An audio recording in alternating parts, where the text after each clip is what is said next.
கர்த்தருடைய பரிசுத்த நாமம் மகிமைப்படுவதாக. இந்த நாளிலும் இந்த காலை வேளையிலே கர்த்தர் நம்மை அவருக்குள் பலப்படுத்தும்படியாய் நமக்கு தருகிற வார்த்தை 2 கொரிந்தியர் அதனுடைய 4வது அதிகாரம் அதனுடைய 10வது வசனம். கர்த்தராகிய இயேசுவினுடைய ஜீவனும் எங்கள் சரீரத்திலே விளங்கும்படிக்கு இயேசுவின் மரணத்தை எப்பொழுதும் எங்கள் சரீரத்தில் சுமந்து திரிகிறோம்.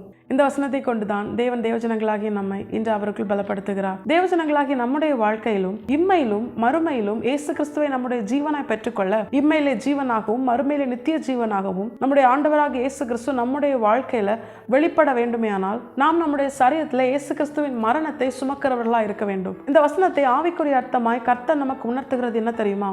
ரோமர் 6வது அதிகாரத்தின் பிரகாரம் இயேசு கிறிஸ்துவின் மரணத்திற்குரிய சாயலுக்குட்பட்டவர்களாய் தேவ ஜனங்களாகிய நாம் இருந்தால் மட்டுமே அவருடைய உயிர்த்தெழுதலின் சாயலை பெற்றுக்கொள்ள முடியும். அப்பொழுதுதான் நம்முடைய ஆண்டவராகிய இயேசு கிறிஸ்து ரகசியமாய் சபையாகிய நம்மை அழைத்து செல்ல வரும் பொழுது அவரை போல நாமும் அந்த மகிமையின் சாயலை, அந்த மறுரூப சாயலை நம்முடைய வாழ்க்கையில நம்முடைய சரீரமும் அதை பெற்றுக்கொள்ள முடியும். தேவஜனங்களாகிய நம்மிடத்துல தேவன் எதிர்பார்க்கிற காரியம் நம்முடைய சரீரத்துல இயேசு கிறிஸ்துவின் மரணத்தை சுமக்கிறவர்களா இருக்கிறோமா, அதை வெளிப்படுத்துகிறவர்களா இருக்கிறோமா? அது என்னன்னு தெரிஞ்சாதானே நம்முடைய வாழ்க்கையில நாம் அதை வெளிப்படுத்துகிறோமா, நம்முடைய சரீரத்தில் பெற்றிருக்கிறோமா நமக்கு தெரியும். வேதம் நமக்கு தெளிவாய் காண்பித்து தருகிறது. இயேசு கிறிஸ்துவோடு கூட சிலுவையில் அறையப்பட்டேன் அப்படின்னு சொல்லி பவுல் தன்னுடைய நிருபத்தில் எழுதுறார். போய் நம்முடைய வாழ்க்கையிலும் நம்முடைய சரீரம் பாவத்திற்குட்பட்ட கிரியைகளை செய்யாதபடிக்கு, உலகத்திற்குட்பட்டதோ மாம்சத்திற்குட்பட்டதோ பிசாசுக்குட்பட்டதோ இல்லை நம்முடைய சுய இச்சைகளின் பிரகாரம் நாம் விரும்புகிற காரியங்களையோ நம்முடைய சரீரம் செய்யாதபடிக்கு, நம்முடைய சரீரம் வெளிப்படுத்தாதபடிக்கு நாம் இயேசு கிறிஸ்துவோடு சிலுவையில் அறையப்பட்ட அந்த அனுபவத்தை பெற்றிருக்க வேண்டும். அதை தான் இந்த வசனம் நமக்கு காண்பித்து தருகிறது. மத்தேயு சுவிசேஷத்தில் இயேசு கிறிஸ்து சொல்லும்போது அப்படிதான் சொல்வாரு,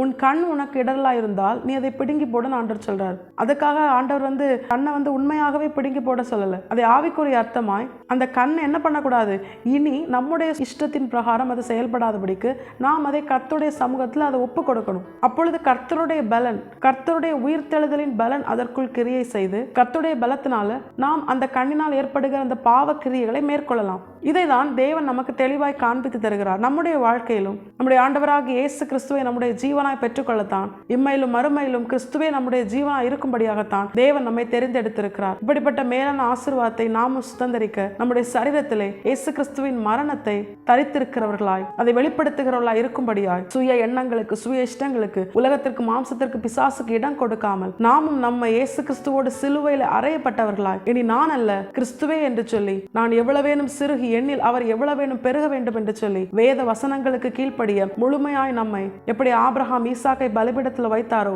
அதே போல நாம் நம்முடைய ஆவி, ஆத்துமா, சரீரம், ஆவிக்குரிய வாழ்க்கை, பூமிக்குரிய வாழ்க்கை, ஊழியம் சகலத்தையும் கர்த்தருடைய பலிபீடத்தில் வைக்கும் பொழுது தேவனுக்கு பிரியமில்லாத கிரியைகளை அவர் தம்முடைய அக்னியினால் அழித்து நம்மை சுத்திகரித்து நம்முடைய வாழ்க்கையின் கர்த்தருக்கேற்ற பரிசுத்த ஜீவ பலியாய் அவர் ஏற்றுக்கொண்டு நம்மிலே அவர் ஜீவனாய் வெளிப்படுவது அதிக நிச்சயம். இம்மையிலே ஜீவனாகவும் மறுமையிலே நித்திய ஜீவனாகவும் நம்முடைய ஆண்டவராகிய இயேசு கிறிஸ்துவை நாம் சுதந்திரிக்க போவதும் அதிக நிச்சயம். கர்த்தர் நம்மிடத்தில் எதிர்பார்த்த இந்த வார்த்தையின்படியே இயேசு கிறிஸ்துவின் மரணத்தை நம்முடைய சாயலை வெளிப்படுத்த நாம் நம்மை அர்ப்பணிப்போம். இயேசு கிறிஸ்துவை நம்முடைய ஜீவனாய் இம்மையிலும் மறுமையிலும் நாம் சுதந்திரிப்போம். கர்த்தர் தாம் இந்த வசனத்தை கேட்டு நம் அனைவரையும் ஆசீர்வதித்து வழிநடத்துவாராக. கர்த்தருடைய பரிசுத்த நாமம் மட்டுமே மகிமைப்படுவதாக. மாரநாதா, இயேசு வருகிறார். ஆயத்தமாவும் பிறரை ஆயத்தப்படுத்துவோம். ஆமென்.